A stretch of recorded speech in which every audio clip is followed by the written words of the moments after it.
اللہ الرحمن الرحیم۔ بھائی ارسلان صاحب نے ایک مسئلہ دریافت کیا کہ ہمارے گاؤں میں اختلاف پڑا ہوا ہے اس مسئلے پر کہ عورت کے کفن میں شلوار کا سینہ لازم ہے یا نہیں ہے، اور ساتھ میں دوسری بات یہ بھی ہے کہ ہم نے جب بستی کے امام صاحب سے یہ مسئلہ پوچھا تو اس نے وہاں مجمع میں اور مسجد میں کہا کہ عورت کے لیے شلوار کا سینہ لازم ہے۔ تو یہ اختلاف پڑا ہوا ہے ہماری بستی میں، تو صحیح مسئلہ کیا ہے؟ تو صحیح مسئلہ یہ ہے کہ پہلے اس امام صاحب کو بھی دیکھنا چاہیے کہ قرآن و سنت سے کیا ثابت ہے۔ تو کفن میں مرد کے لیے 3 کپڑے ثابت ہیں اور عورت کے لیے 5 کپڑے۔ یہ عورت کے لیے 5 کپڑے ابو داؤد شریف کی روایت ہے کہ جب حضور صلی اللہ علیہ وسلم کی بیٹی ام کلثوم رضی اللہ تعالی عنہا دنیا سے رخصت ہوئیں تو ان کو کفن دیا گیا تو 5 کپڑوں میں دیا گیا۔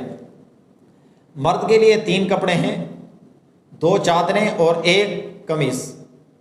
2 چادروں کو ایک کو لفافہ کہا جاتا ہے، ایک کو ازار کہا جاتا ہے، اور قمیض کو کفنی کہا جاتا ہے۔ قمیض سادی ہو، بغیر آستین کی ہو، بغیر سلی ہوئی ہو، یہ مرد کا کفن ہے۔ پہلے لفافے کو بچھایا جائے، پھر اس کے بعد ازار کو بچھایا جائے، اس کے بعد میت کے لیے قمیض یعنی کفنی کو بچھایا جائے، مرد کو اس صورت میں کفن پہنایا جائے۔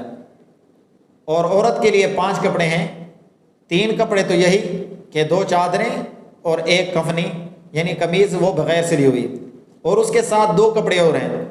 ایک کو اوڑھنی کہتے ہیں جو سر کے بالوں پر لپیٹی جاتی ہے، اور ایک کو سینہ بند کہا جاتا ہے جو سینے پر باندھا جاتا ہے۔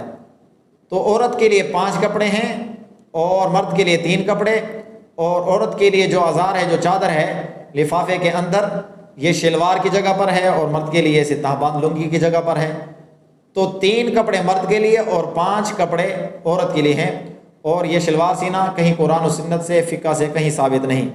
اور کپڑوں کا سینہ بھی، یہ چادروں کا اور قمیضوں کا یہ سینہ بھی ثابت نہیں، یہ بغیر سلے ہوئے ہوں۔